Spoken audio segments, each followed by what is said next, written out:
Hello, my dear students. Welcome back to my channel. In this video, I am going to explain one word substitution or you one word. ಅಂದ್ರೆ ಒಂದು sentence ನ ಕೊಟ್ಟರು, ಅದಕ್ಕೆ ನೀವು ಒಂದು ಶಬ್ದದಿಂದ ಆ ಸೆಂಟೆನ್ಸ್ಗೆ ದಿಂದ ಬರ್ತಕ್ಕಂಥ ಅರ್ಥವನ್ನು ನೀವು ಒಂದೇ ಶಬ್ದದಿಂದ ಸೂಚಿಸಬೇಕಾಗುತ್ತದೆ. Those are called one word substitutions or you one word. Okay, let us go and study in detail. Really, first one, an undeclared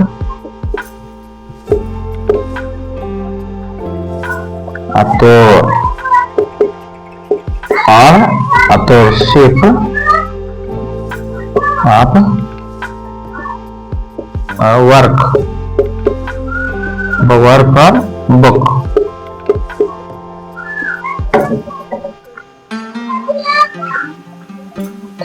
ಇಲ್ಲಿ ಆಯ್ತು ನೋಡಿ, an undeclared authorship of a work or book ಅಂದ್ರೆ ಒಂದು book ಅನ್ನ ಬರೆದಂತ ವ್ಯಕ್ತಿ ಅಥವಾ ಲೇಖಕ ಯಾರು ಅಂತ ನಮಗೆ ಗೊತ್ತಿರಂಗಿಲ್ಲ. Undeclared means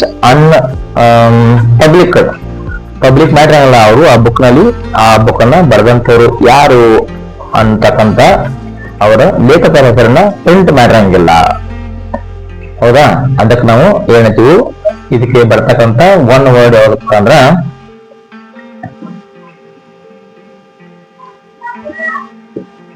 ಅನೋನಿಮಸ್. Anonymous is the one word substituted for this sentence. Anonymous ಅಂದ್ರೆ ಅನಾಮಧೇಯ, ಅಂದ್ರೆ ಹೆಸರು ಇಲ್ಲಾರದಂತ ಹೆಸರನ್ನು ಪಬ್ಲಿಕ್ ಮಾಡದಂತ ಹೆಸರನ್ನು ಗೊತ್ತಪಡಿಸಲಾಗದಂತ ಒಬ್ಬೊಬ್ಬರು ಸೀಕ್ರೆಟ್ಲಿ ಕೆಲಸವನ್ನು ಮಾಡಿದಾರು. ಹಂಗಪ್ಪ ಅಂದ್ರೆ ಎಲೆ ಮರೆಯ ಕಾಯಿಯಂತೆ, ಕಣ್ಣಿಗೆ ಕಾಣದಂತೆ, ಇನ್ನೊಬ್ಬರಿಗೆ ಪಬ್ಲಿಕ್ ಆಗದೇನೆ ತಮ್ಮ ಪುಸ್ತಕಗಳನ್ನ ಬರೆದು ಅವರು ಪ್ರಿಂಟ್ ಹಾಕಿ ಮಾಡ್ತಿರ್ತಾರೆ. ಈ ರೀತಿ ಅಂತವ್ರು ಏನ್ ಕೇಳ್ತಾರಪ್ಪ ಅಂದ್ರೆ anonymous. Second one, to prevent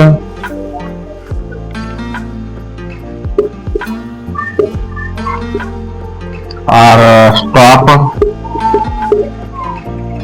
all social or commercial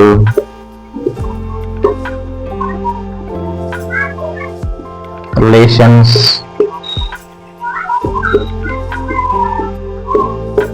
works or activities.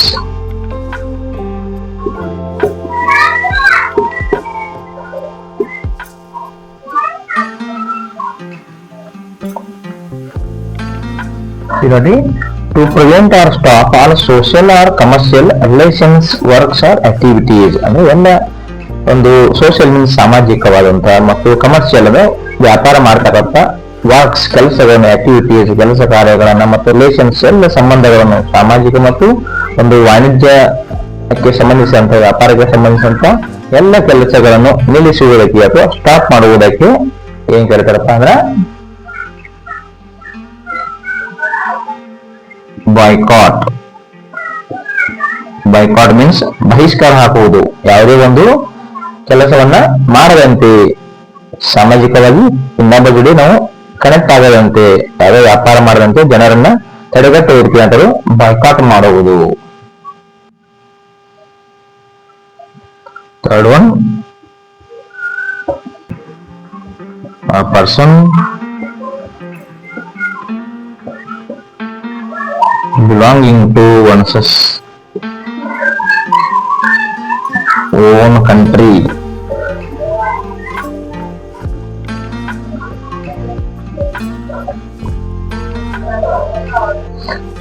See here, a person belonging to one's own country. For example, I have come from India means I am an Indian.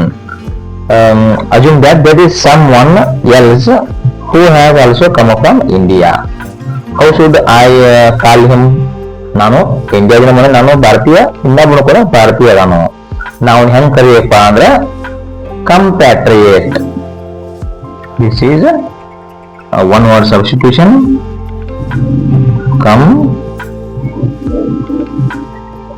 compatriot.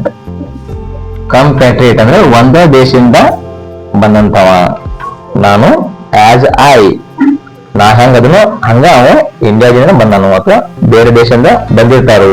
ಆ ದೇಶದ ಎರಡಿಬ್ರು ಪ್ರಜೆಗಳನ್ನ compare ಮಾಡೋ ಮುಂದೆ ಅವಾಗ compatriot ಶಬ್ದವನ್ನ use ಮಾಡಬೇಕಾಗತ್ತೆ.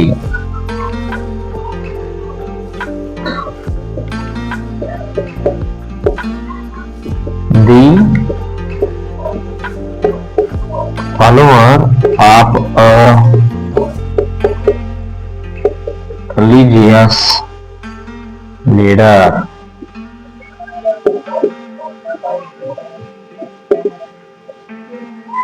The follower of a religious leader, ಒಂದು ಧರ್ಮದ ಗುರುಗಳಿರ್ತಾರು, ಒಂದು ಧರ್ಮದ ಸ್ಥಾಪಕರಿರ್ತಾರು. For example Gautama Buddha established Buddhism, Mahavira Jainism, like so and so forth. ಇವರು ಎಲ್ಲರೂ ಗೌತಮ ಬುದ್ಧ, ಮಹಾವೀರ ಮುಂತಾದವರು ಎಲ್ಲರೂ ಏನಿದು ಫಾಲೋವರ್ಸ್ ಇದ್ರು, ಅಂದ್ರೆ ಅನುಯಾಯಿಗಳು. ಅವರ ಒಂದು ಧಾರ್ಮಿಕ ತತ್ವಗಳನ್ನು, ಟೀಚಿಂಗ್ಸ್ ಗಳನ್ನ ಅನುಸರಿಸತಕ್ಕಂತ ಮತ್ತು ಅವರ ಮರಣಾನಂತರ ಅವುಗಳನ್ನು ಬೇರೆ ಬೇರೆ ದೇಶಗಳಿಗೆ ಸ್ಪ್ರೆಡ್ ಮಾಡಿದಂತ ಫಾಲೋವರ್ಸ್ಗಳು ಇದ್ರು. ಅದೇ ರೀತಿ ಜೀಸಸ್ ಕ್ರಿಸ್ತನ ಮರಣದ ನಂತರ ಕೂಡ 12 ಜನ ಅನುಯಾಯಿಗಳು, ಅವನ ಧರ್ಮವನ್ನು ಬೇರೆ ಬೇರೆ ದೇಶಗಳಲ್ಲಿ, ಜಗತ್ತಿನ ವಿವಿಧ ದೇಶಗಳಲ್ಲಿ ಮಾಡಲು ಪ್ರಚಾರ ಮಾಡ್ತಾರೆ. ಆದ್ರಿಂದ ಕ್ರಿಸ್ತ ಧರ್ಮ ಏನದು one of the largest religions of the world ಆಗಿ ಬೆಳವಣಿಗೆ ಹೊಂದಿತ್ತು. ಇವುಗಳು ಏನ್ ಕರೀತಾರಪ್ಪ ಅಂದ್ರೆ decibel.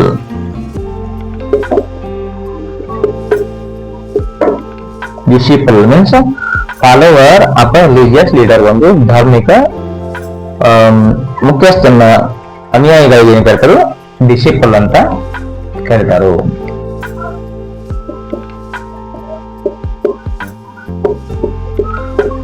A person who is self-centered or self-esteemed.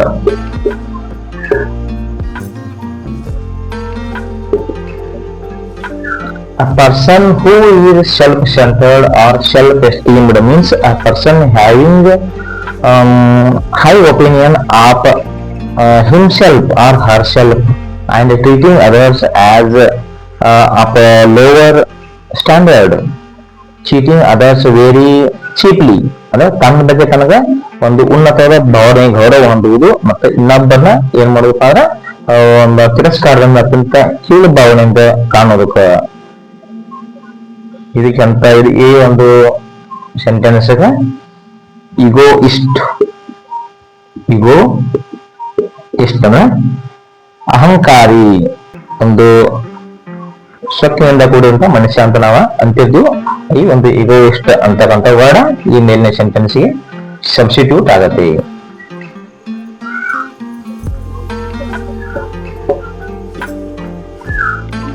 The murder of one's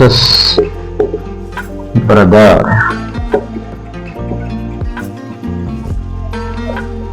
the murder of one's brother ಅಂದ್ರೆ killing the brother of oneself. Assume I have a brother, whether elder or younger. If I killed him, okay, I would be called as that work is called as fratricide.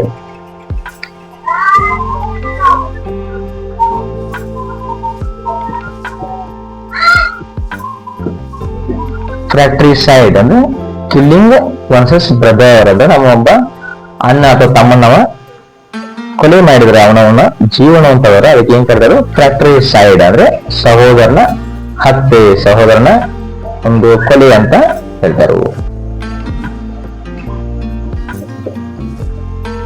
A person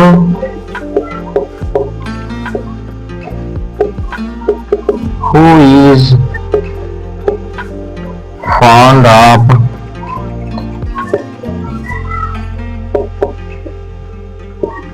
eating. Means you might have seen someone who wants to eat again and again much more than any other else, or other than his friends, okay, than his any other member of his family or her family, okay. So that person is called glutton. That person is called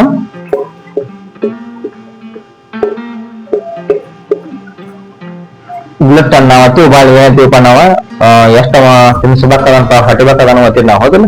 ಆ ಒಂದು ಶಬ್ದ ಹೊಟ್ಟೆಬೇಕ ತಿನ್ನಿಸ್ಬೇಕ ಅಂದ್ರ ಒಂದು ಹೆಚ್ಚಿನ ಪ್ರಮಾಣದಲ್ಲಿ ಆಹಾರವನ್ನು ಸೇವಿಸ್ತಕ್ಕಂತ ಮತ್ತೆ ಆಹಾರಕ್ಕಾಗಿ ಹಾತೊರೆಯತಕ್ಕಂತ ಡಿಸೈರ್, ಅತ್ಯಂತ ಹೆಚ್ಚಿನ ಡಿಸೈರ್ ಹೊಂದಿದಂತ ಊಟಕ್ಕಾಗಿ ಅಂತ ವ್ಯಕ್ತಿಗೆ ನಾವು ಗ್ಲುಟನ್ ಅಂತ ವರ್ಡ್ ಅನ್ನ ಯೂಸ್ ಮಾಡ್ತೀವಿ.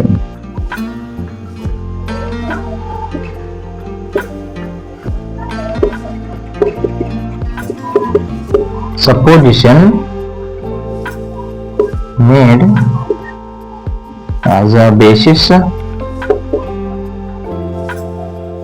for reasoning.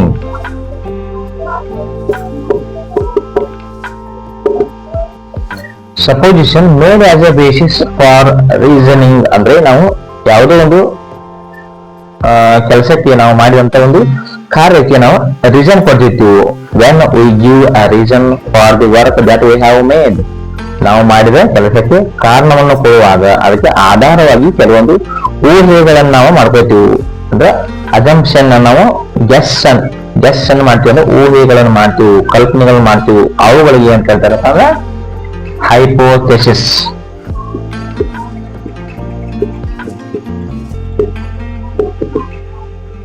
ಹೈಪೋಥೆಸಿಸ್ ಅಂತ ಕರಿತೇವೆ. ನಾವು ಮಾಡಿದ ಕೆಲಸಗಳಿಗಾಗಿ ಕಾರಣವನ್ನು ಕೊಡುವುದಕ್ಕಾಗಿ ಒಂದು ಆಧಾರ, ಬೇಸಿಸ್ ಅಂದ್ರೆ ಆ ಕಾರಣಕ್ಕೆ ಆಧಾರಗಳಾಗಿ ಉಪಯೋಗಿಸಿ ನಾವು ಒಂದು ಕೆಲವೊಂದಿಷ್ಟು ಊಹೆಗಳನ್ನ ಬಳಸ್ಕೋತೀವಿ, ಹೌದಾ, ಗೆಸ್ ಗಳನ್ನ ಮಾಡ್ತೀವಿ, ಕಲ್ಪನೆಗಳನ್ನ ಮಾಡ್ಕೋತೀವಿ.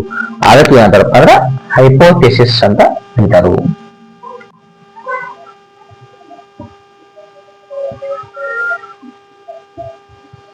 That or something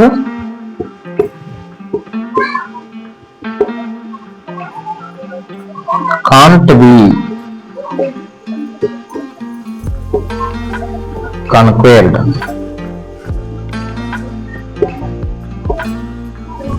or won. That or something can't be conquered or won. ಏನೋ ಒಂದನ್ನ ಪಡೆಯಕ್ಕೆ ನಮ್ಗೆ ಆಗುದಿಲ್ಲ. We are unable to get something. We are unable to achieve something. ಏನೋ ಒಂದು ನಾವು ಪಡೆಯುವುದಕ್ಕೆ, ಸಾಧನೆ ಮಾಡುವುದಕ್ಕೆ, ಆ ಒಂದು ಗುರಿಯನ್ನು ಮುಟ್ಟುವುದಕ್ಕೆ ನಮಗೆ ಸಾಧ್ಯ ಆಗುವುದಿಲ್ಲ. That is called invincible.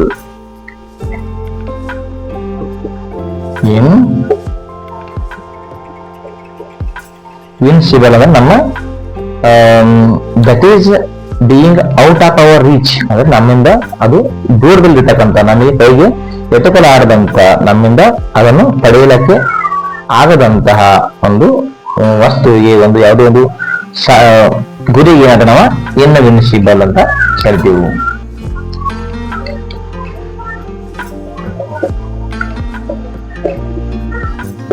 ಸ್ವಲ್ಪ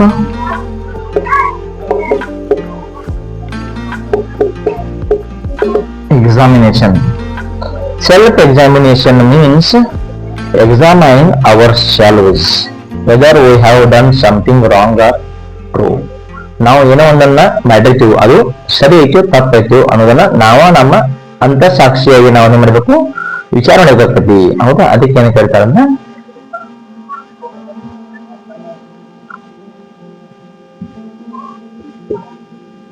introspection. It is called introspection means ಸ್ವಯಂ ಚಿಂತನೆ, ಸ್ವಯಂ ಆತ್ಮಾವಲೋಕನ. ನಮ್ಮ ಮನಸ್ಸಿಗೆ ನಾವು ತಿಳ್ಕೋಬೇಕು, ನಾವು ಮಾಡಿದ್ದು ಸರಿ ಇತ್ತು ಇಲ್ಲೋ ಅಂತ. ಅದು that is called introspection.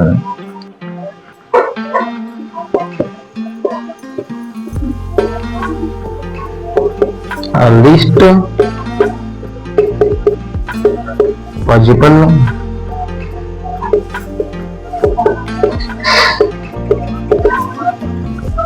quantity, least possible quantity. Least means very small, very little quantity, measurement of an object or thing. Okay, ಅತ್ಯಂತ ಸಣ್ಣ ಪ್ರಮಾಣದಲ್ಲಿ ಇರತಕ್ಕಂಥದ್ದು ಅದಕ್ಕೆ ಏನು ಕರಿತೀವಿ ನಾವು jot. Jot is something that is in least quantity, ಅತ್ಯಂತ ಚಿಕ್ಕ ಪ್ರಮಾಣದಲ್ಲಿ, ಅತ್ಯಂತ ಸಣ್ಣ ಪ್ರಮಾಣದಲ್ಲಿ, ಹ್ಯಾವಿಂಗ್ ವೆರಿ ಲಿಟಲ್ ವೇಟ್, ಅತ್ಯಂತ ಕಡಿಮೆ ತೂಕವನ್ನು ಗಾತ್ರ ಹೊಂದಿರತಕ್ಕಂಥ, ಕ್ವಾಂಟಿಟಿ ಮೀನ್ಸ್ ಗಾತ್ರ ಹೊಂದಿರತಕ್ಕಂಥ ಒಂದು ವಸ್ತು ಏನ್ ಕರಿತೀವಿ ನಾವು ಜಾಟ್ ಅಂತ ಕರಿತೀವಿ.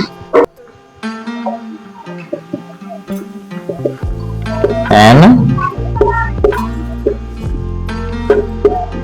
instrument or device for recording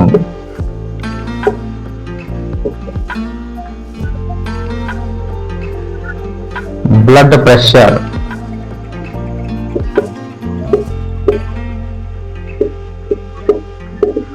is an instrument for or device or modern equipment for recording blood pressure. ನಮ್ಮ ರಕ್ತದಲ್ಲಿ ಎಷ್ಟು ಸ್ಪೀಡ್ ನ ರಕ್ತ ಹೋಗ್ತೈತಿ ಅನ್ನೋದನ್ನ ಮೆಜರ್ ಮಾಡ್ತಕ್ಕಂಥ ಇನ್ಸ್ಟ್ರೂಮೆಂಟ್ ಯಾವ್ದಪ್ಪ ಅಂದ್ರೆ kymograph.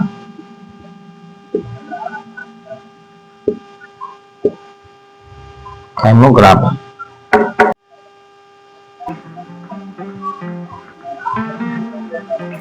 that can be read clearly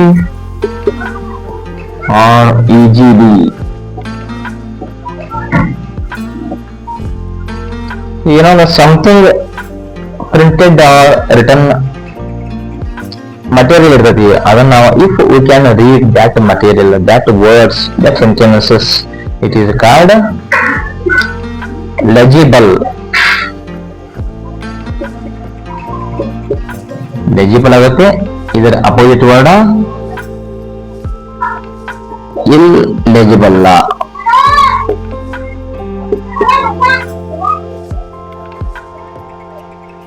legible ಇದರ ಅಪೋಸಿಟ್ ವರ್ಡ್ illegible ಆಗುತ್ತೆ. that can be read easily or clearly ಅಂದ್ರೆ ನಾವು ಕೊಟ್ಟಂತ ಮುದ್ರಿಸಿದಂತ ಪುಸ್ತಕವನ್ನು ಅಥವಾ ಬರೆದಂತ ಹ್ಯಾಂಡ್ ರೈಟಿಂಗ್ ನಾವು ಓದಬಹುದಾದರೆ ಅದಕ್ಕೆ ಕರೆಕ್ಟ್ ನಾವು ಲೆಜಿಬಲ್ ಅಂತಕ್ಕಂಥ ವರ್ಡ್ ಅನ್ನು ನಾವು ಇದೇ ಸಬ್ಸ್ಟಿಟ್ಯೂಟ್ ಆಗಿ ಯೂಸ್ ಮಾಡ್ತೀವಿ.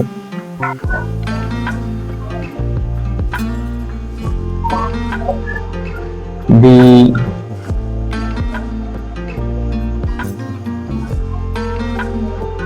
practice of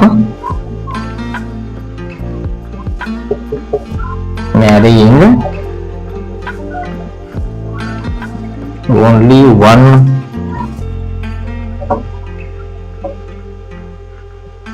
wife or husband.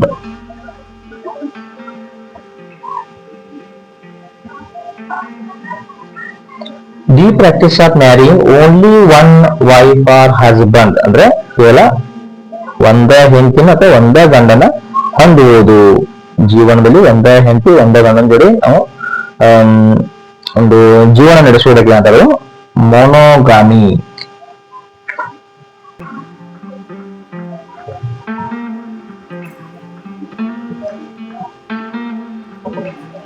You might have seen that somebody having more than one wives or husbands. Okay, that is also in a practice in many countries including India, but the practice of having only one wife or husband is called monogamy, and that having more than one wife or husband is called polygamy. ಒಂದಕ್ಕಿಂತ ಹೆಚ್ಚಿನ ಹೆಂಡತಿಯರನ್ನ ಮತ್ತೆ ಗಂಡಂದಿರನ್ನ ಇರ್ತಾರೆ ನೋಡಿರ್ಬೇಕು ನೀವು, ಅದಕ್ಕೆ ಅದು ಪಾಲಿಗಮಿ ಅಂತದು. ಆದ್ರೆ ಒಂದೇ ಹೆಂಡತಿ ಮತ್ತೆ ಒಂದೇ ಗಂಡನ ಹೊಂದುವುದು, ಒಬ್ಬ ಹೆಂಡತಿ ಒಬ್ಬ ಗಂಡನ ಹೊಂದುವುದು ಮೊನೋಗಾಮಿ ಅಂತ ಹೇಳ್ತಾರೆ.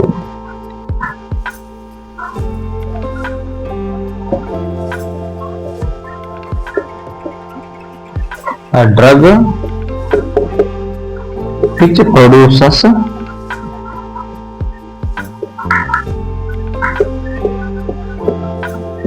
sleep drug which produces sleep ಅಂದ್ರೆ ನಮ್ಗೆ ನಿದ್ದೆಯನ್ನ ಉಂಟು ಮಾಡ್ತಕ್ಕಂಥ, ನಮ್ಗೆ ನಿದ್ದೆಯನ್ನ ತರ್ತಕ್ಕಂಥ ಡ್ರಗ್ ಒಂದು ಮಾದಕ ವಸ್ತು, ಔಷಧ. ಇದರಲ್ಲಿ ಡ್ರಗ್ ಅಲ್ಲಿ there are two types, one beneficial drug and one is harmful drug. Beneficial drug that we take as tablets, medicines, syrups. ಹೌದಾ, ನಾವು ಔಷಧಿ ಮತ್ತು ಗುಳಿಗೆಗಳ ರೂಪದಲ್ಲಿ ತೆಗೆದುಕೊಳ್ಳತಕ್ಕಂಥ ಡ್ರಗ್, ಇದಕ್ಕೂ ಕೂಡ ಔಷಧಿಗೆ ಡ್ರಗ್, ಅದರಲ್ಲಿ ಡ್ರಗ್ ಮಿಕ್ಸ್ ಆಗಿರ್ತೈತಿ. that is one called beneficial drug, but there is something one else, ಮತ್ತೆ ಬೇರೆ ಒಂದು ಐತಿ, ಅದರಿಂದ ನಮ್ಗೆ ನಶೆ ಆಗ್ತೈತಿ. ಅದನ್ನ ನಾವು ಆಲ್ಕೋಹಾಲ್ದಲ್ಲಿ ಯೂಸ್ ಮಾಡ್ತಾರೆ. ಆ ಒಂದು ಡ್ರಗ್ ಅನ್ನ ತೆಗೆದುಕೊಳ್ಳುವುದರಿಂದ ಅನೇಕ ಮಂದಿಗೆ ಅನೇಕ ರೀತಿಯ ಅಪಾಯಗಳು ಆಗುವುದನ್ನು ನಾವು ನೋಡಿವಿ. Okay, here a drug which produces sleep is called narcotic.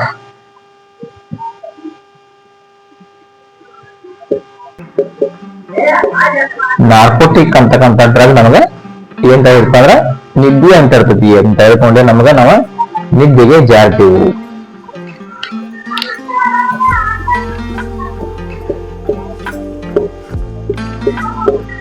Person who always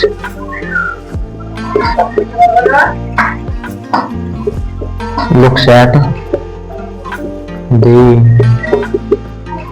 bright side of things. A person who always looks at the bright side of things. ಅಂದ್ರೆ ಏನೋ ಒಂದು ಕೆಲಸ ಮಾಡ್ತಿದ್ವಿ ನಾವು. Things means here we have to understand any work.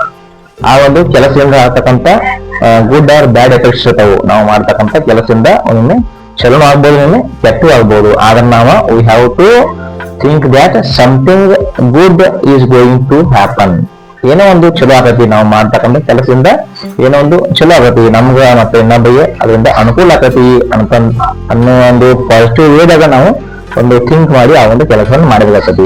ಆ ರೀತಿಯಾಗಿ ಆ ಒಬ್ಬ ವ್ಯಕ್ತಿ ಯಾವಂತೂ ಮಾಡ್ತಕ್ಕಂಥ ಕೆಲಸದಲ್ಲಿ ಸರಿಯಾದದ್ದನ್ನ ಒಳ್ಳೆಯ ಒಂದು ಫಲಿತಾಂಶವನ್ನ, ರಿಸಲ್ಟ್ ಅನ್ನ ಎಕ್ಸ್ಪೆಕ್ಟ್ ಮಾಡ್ತಾನೋ ಆ ಒಂದು ವ್ಯಕ್ತಿ ಏನು ಕೇಳ್ತಾರಪ್ಪ ಅಂದ್ರೆ ಆಪ್ಟಿಮಿಸ್ಟ್.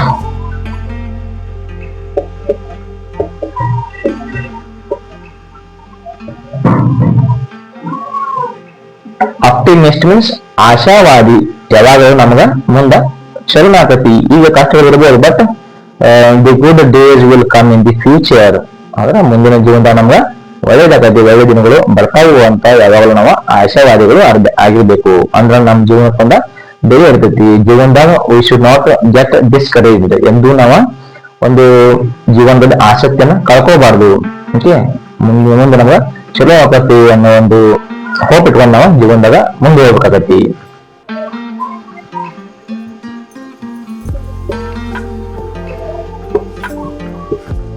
Remedy for all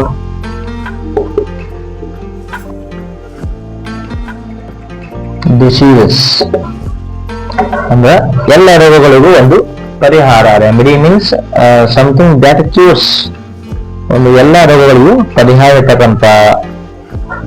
ಕೊಡ್ತಕ್ಕಂಥ ವಸ್ತುವನ್ನು ಏನ್ ಕರಿತೀವಿ ಅಂದ್ರೆ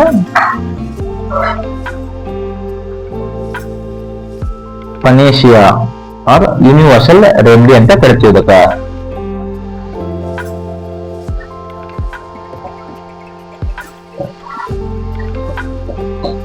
excessive or very high ಇನ್ಆರ್ಡಿನೇಟ್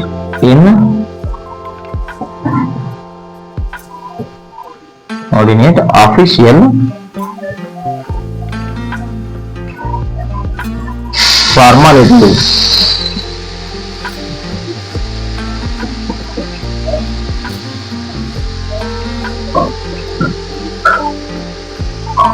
Excessive or inordinate official formalities means official procedures. ನಾವು ಏನೋ ಒಂದು ಕೆಲಸ ಆಗಬೇಕಾಗಿರ್ತೈತಿ. ನಾವು ಒಂದು ಆಫೀಸ್ಗೆ ಹೋಗಿರ್ತೀವಿ, ಅಲ್ಲಿ ನಮ್ಮ ಡಾಕ್ಯುಮೆಂಟ್ಸ್ ಎಲ್ಲ ಸಬ್ಮಿಟ್ ಮಾಡಿ ಬಂದಿರ್ತೀವಿ. But it takes longer time. ಬಹಳ ವೇಳೆ ಅಂತ ಹೋಗ್ತಿ. ಅನೇಕ ದಿನಗಳನ್ನ ನಾವು ಆ ಒಂದು ಕೆಲಸವನ್ನ ಮಾಡಿಸ್ಕೊಳ್ಬೇಕಾದ್ರೆ ಅನೇಕ ದಿನಗಳು ನಾವು ಸ್ಪೆಂಡ್ ಮಾಡಬೇಕಾಗತಿ. ಹೌದಾ, ಅನೇಕ ಸಲ ನಾವು ಹೋಗಿ ಆ ಒಂದು ಆಫೀಸ್ಗೆ ಹೋಗುದು ಬರುದು ಭೇಟಿ ಕೊಡ್ಬೇಕಾಗತಿ. ಅದಕ್ಕೆ ಯಾವ್ದಾರಪ್ಪ ಅಂದ್ರೆ red tapism.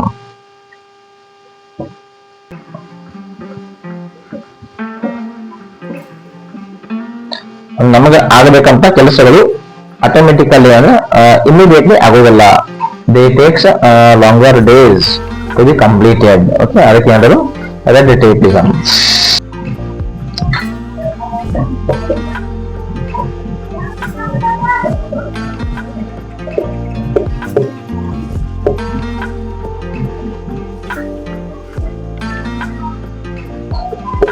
A stanza of 4 lines. Stanza means poem. ನಾವು ಪದ್ಯ ಕವಿತೆ ಅಂತ ಕರಿತೀವಿ, ಅದು ಸ್ಟಾಂಜಾ. ಸ್ಟಾಂಜಾ ಮೀನ್ಸ್ 4 lines, 4 ಲೈನ್ಗಳು, ಸಾಲುಗಳು ಇರ್ತಕ್ಕಂಥ ಒಂದು ಸ್ಟಾಂಜಾಗ ಪದ್ಯಕ್ಕೆ ಏನ್ ಕರಿತಾರೆ ಅಂದ್ರೆ ಕ್ವಾಟ್ರೇನ್.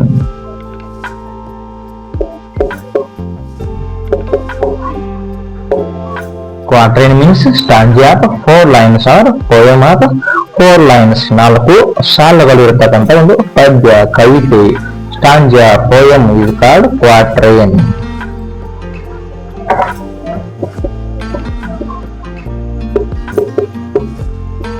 A brief or short stay at a place.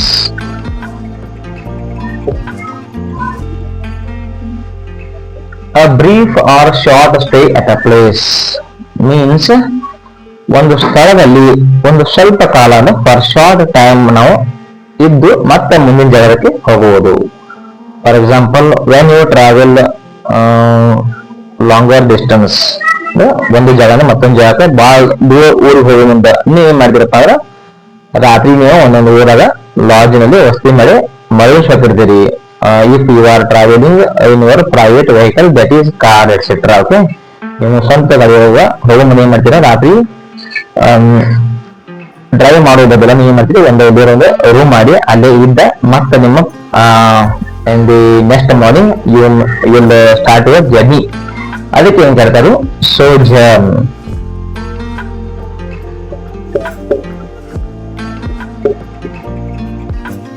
ಸೋಜರ್ನ್ ಅಂದ್ರೆ ಒಂದು ಸ್ಥಳದಲ್ಲಿ ಒಂದು ಸ್ವಲ್ಪ ಅವಧಿಗಾಗಿ ನಾವು ವಿಶ್ರಾಂತಿ ಮಾಡಿ ಮುಂದೆ ನಮ್ಮ ಪ್ರಯಾಣವನ್ನ ಮುಂದುವರಿಸುವುದಕ್ಕೆ ಸೋಜರ್ನ್ ಅಂತ ಕರೀತಾರೆ.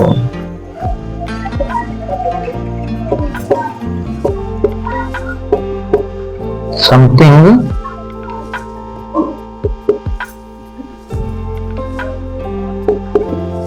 That is perfect or ideal.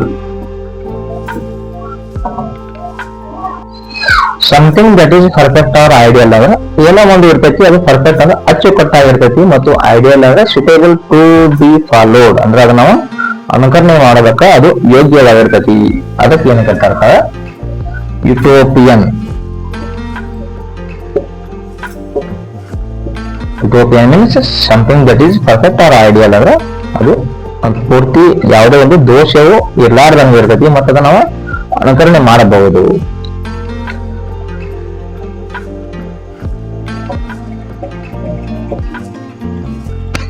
Evening prayer in the church.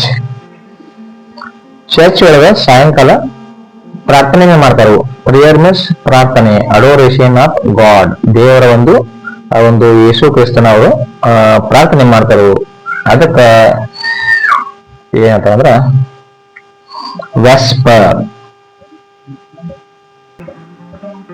Vesper. Evening prayer in the church is called Vesper, or Vesper is substitute for this sentence.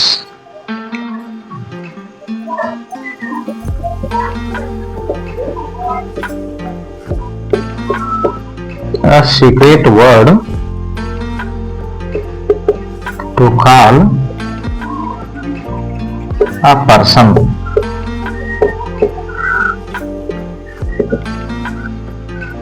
ನಾವು ಒಬ್ಬ ವ್ಯಕ್ತಿಯನ್ನ ಕರಿಬೇಕಾದ್ರೆ ನಮ್ಗ ಆದಂತ ಒಂದು ಬೇಗ ಆದಂತ ಒಂದು ಹೆಸರನ್ನು ಯೂಸ್ ಮಾಡ್ತೀವಿ. ಅದಕ್ಕಂತ secret word that is called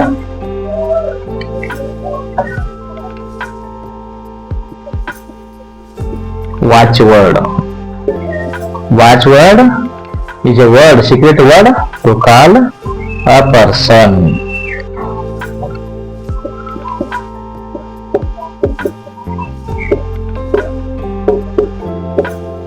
Highest point in the sky. Highest point in the sky ಅಂದ್ರೆ ಆಕಾಶದಲ್ಲಿ ಅತ್ಯಂತ ಎತ್ತರದಲ್ಲಿರತಕ್ಕಂಥ ಒಂದು ಸ್ಥಳ, ಅದಕ್ಕೆ ಏನ್ ಕರೀತಾರೆ ಅಂದ್ರೆ Zenith. Zenith means highest point in the sky. ಇದರ ಅಪೋಸಿಟ್ ಬಾಟಮ್ ಆಗುತ್ತೆ. ಬಾಟಮ್ ಅಂದ್ರೆ ತಳ ಅಥವಾ ಅತ್ಯಂತ ಕೆಳಗಡೆ ಇರತಕ್ಕಂಥ ಒಂದು ಸ್ಥಳ.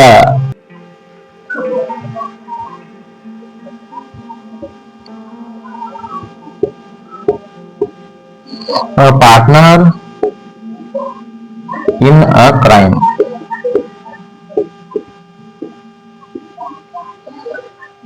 A partner in a crime means that someone who supports another person to do something crime. ಏನೋ ಒಂದು ಅಪರಾಧ ಮಾಡಕ್ಕೆ ಮತ್ತೊಬ್ಬನಿಗೆ ಸಹಾಯ ಮಾಡ್ತಕ್ಕಂಥ, ಅವನಿಗೆ ಹೆಲ್ಪ್ ಮಾಡ್ತಕ್ಕಂಥ ವ್ಯಕ್ತಿಗೆ ಏನ್ ಕರೀತಾರೆ? ಆ partner in a crime, that is accomplice.